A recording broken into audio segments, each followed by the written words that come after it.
मी पंजाब तक हवामान अभ्यासक मुक्काम पोस्ट गोगोळी धामणगाव तालुका शिरूर जिल्हा परभणी। मी आहे माझ्या गावाच्या लेंडी नदीवर आहे आणि या ठिकाणी कालच सांगितलं होतं की आमच्या लेंडी नदीला पूर येणार आहे म्हणून हा अंदाज सगळ्यांना लक्षात येतात। पण आपण सर्वांना सांगू इच्छितो की माझं सर्व शेतकऱ्याला प्रथम एक विनंती की सर्व शेतकऱ्याला सांगू इच्छितो की शेतकऱ्यांनो तुम्ही काय करा, म्हणजे तुम्ही शेतकऱ्याच्या शेतातून पाणी गेलं, पिकातून पाणी गेलं, शेतकऱ्याच्या घरात घुसलं, त्याच्यानंतर काही जणांच्या पिकं वाहून गेले, तर तुम्ही काय करा, आज तुम्ही विमा कंपनीचा क्लेम करून घ्या आणि क्लेम केल्याच्या नंतर मग काय होईल, तुम्हाला विमा परत भेटू शकतो। जर क्लेम करायचा असेल तर अतिवृष्टी व्हायला पाहिजे आणि अतिवृष्टीपेक्षा जवळपास एक्सेस पाऊसमध्ये 200 मिलीमीटरपेक्षा जास्त पाऊस पडलेला आहे म्हणून तुमचा विमा पात्र होऊ शकतो। म्हणून माझी सगळ्यांना विनंती आहे की तुम्ही आजच्या आज काय करा, आज आणि उद्याच्या दिवसात तुम्ही विम्याची क्लेम करून घ्या। आणि त्याच्यानंतर परत एक सांगतो, पण विमा क्लेम करत असताना काय झालं, काही गावामध्ये विजेच्या लाईटच्या तारा तुटल्यामुळं लाईट नाही, मग त्याच्यामुळं काय झालं, मोबाईल बंद आहेत। तर माझी एक शासनाला एक विनंती राहील की आणखीन 1-2 दिवस थोडी डेट वेळ द्यावं आणि सगळ्यांची क्लेम करून घ्यावं आणि झालेल्या शेतकऱ्याचं मात्र आतोनात नुकसान भरून द्यावे। आणि परत एक सांगू इच्छितो की मी माझ्या शेतामध्ये देखील हे पाणी गेल्याच्यानंतर माझ्या जवळपास 5 एकरच्या सोयाबीनचं नुकसान झालं आहे। माझ्यात नाही तर महाराष्ट्रातल्या जवळपास लाखो शेतकऱ्याचं नुकसान झालं आहे। माझी एक विनंती आहे की आम्हाला नुकसानीचा आमच्या सर्व शेतकऱ्यांना नुकसान भरपाई मिळवून देण्यात यावी। राज्यातील सर्व शेतकऱ्यांसाठी परत एक अंदाज, आज आहे 2 सप्टेंबर, आज 2 आणि उद्याच्याला 3, आणखीन उद्याच्या दिवसमध्ये राज्यातल्या पावसाचा जोर राहणार आहे म्हणून हा अंदाज लक्षात येतो। महाराष्ट्रातला जोर म्हणजे महाराष्ट्रामधील मराठवाड्यातला म्हणजे मराठवाड्यापर्यंत जोर उद्याच्याला कमी होईल, पण हे जोर परत उत्तर महाराष्ट्राकडे जाणार, म्हणजे जवळपास 2, 3, 4च्या दरम्यान उत्तर महाराष्ट्राकडे पुन्हा या स्वरूपाचा पाऊस पडणार आहे। ओढे नदी नाले वाहणारा पाऊस पडणार आहे, मुसळधार पडणार आहे, अतिवृष्टी होणार आहे म्हणून नदीकाठच्या लोकांनी सतर्क राहावे, काळजी घ्यावी। कारण की राज्यामध्ये या पावसानं मुसळधार पावसानं सगळीकडे थैमान घातलं आहे म्हणून हा अंदाज सर्व शेतकऱ्यांना लक्षात येतात। राज्यात एकंदरीत परिस्थिती पाहिजे तर पूर्व विदर्भ, आज पूर्व विदर्भात तिकडल्या भागामध्ये वर्धा, नागपूर, भंडारा, गोंदिया तिकडल्या भागामध्ये तिकडल्या पावसाचा जोर उसळ आणि पश्चिम विदर्भ आणि मराठवाड्यातला जोर मात्र आज 2 तारखेपर्यंत असाच राहणार आहे म्हणून हा अंदाज लक्षात येतात। हा पाऊस लगेच आज काय होणार आहे की जालना, नगर तसेच असा करत नाशिककडे जाणार आहे म्हणून नाशिककडे ज्या शेतकऱ्यांना एक विनंती, नदीकाठच्या लोकांनी सतर्क करावे, ज्यांची घरे नदीकाठी आहेत त्यांनी सतर्क करा आणि पाऊस चालू झाल्याच्यानंतर तुम्ही सगळं लक्ष ठेवा। कारण की काय व्हायला, रात्रीतच अचानक पाऊस पडायला आहे आणि घराला पाण्याचा वेढा पडायला आहे म्हणून हे सगळ्यांनी लक्षात घ्यायचं।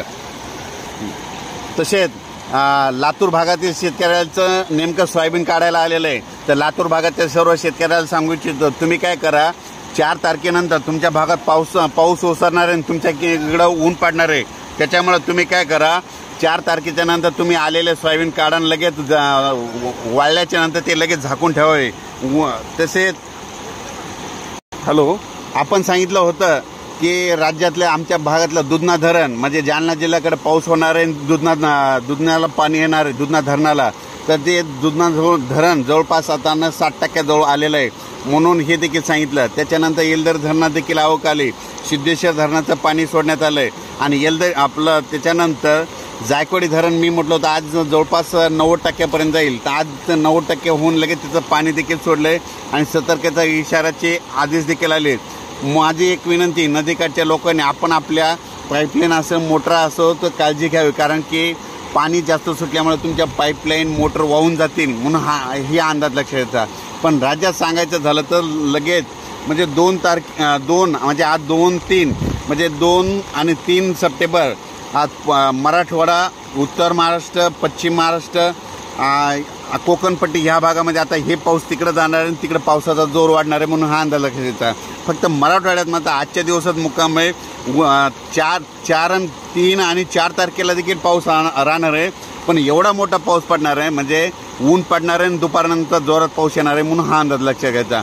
आणि राज्यात जास्त आता पाऊस उत्तर महाराष्ट्राकडे म्हणजे नाशिक, धुळे, नंदुरबार, जळगाव, नाशिक, नगर, संभाजीनगर या जिल्ह्याकडे आता म्हणजे आजचा 2, 3, 4चा पाऊस तिकडल्या भागामध्ये जोरदार पडणार आहे, तळ्याला पाणी देखील वाढणार आहे म्हणून हे देखील अंदाज लक्षात घ्यायचा। माझी शासनाला विनंती आहे की काय करावं की शेतीचे पंचनामे करावं आणि सर्व शेतकऱ्यांना मदत करावी. कारण की मी माझा स्वतः वैयक्तिक शेतकरी असताना माझ्या जवळपास 5 एकरचं सोयाबीनचं पीक वाहून गेलेलं आहे.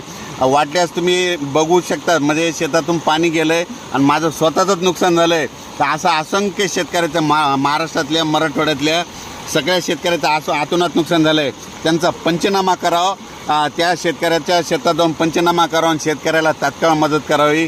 कारण की आमचं जे पीक आलेलं आमचं निसर्गाचं शेतकऱ्याचं कोणी वालीच नाही. म्हणजे सगळे शेतीवर समजा आमचं अवलंबून असतं.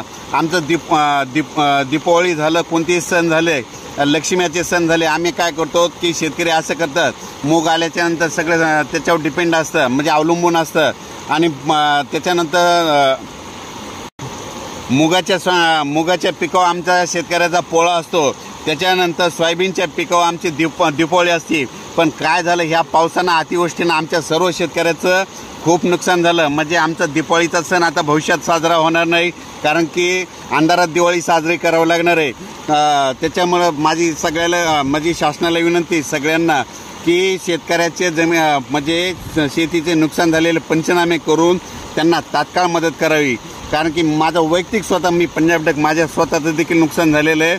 जवळपास 5 एकरच्या शेतामधून माझ्या सोयाबीनमधून पाणी गेलं आणि सगळं सोयाबीन खराब झालं आहे. म्हणून हे देखील तुम्हाला सांगू इच्छितो.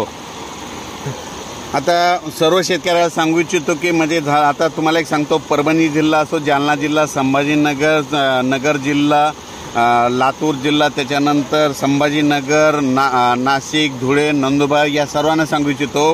म्हणजे हा पाऊस आता म्हणजे 2, 3, 4च्या दरम्यान उत्तर महाराष्ट्राकडे जाणार आहे आणि त्याच्यामुळे तिकडं देखील अशीच आतोनात नुकसान होणार आहे. म्हणून तुम्ही तुमची काळजी घ्यावी. अचानक वातावरणात बदल झाला तर लगेच उद्या एक मेसेज देणार आहे.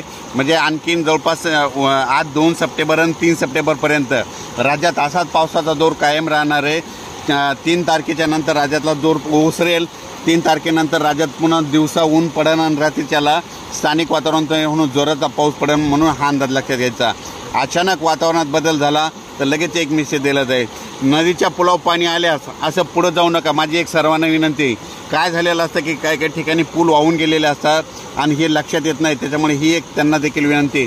आणि परत एक माझी महाराष्ट्रातल्या सर्व शेतकऱ्यांना विनंती आहे, तुम्ही काय करा, आज आणि उद्या तुम्ही तुमचा विम्याची क्लेम करा, म्हणजे तक्रार दाखल करा. ऑनलाईन तक्रार दाखल करा. ऑनलाईन तक्रार दाखल केल्याच्या नंतरच तुम्हाला ते नुकसान भरपाई भेटू शकते. धन्यवाद.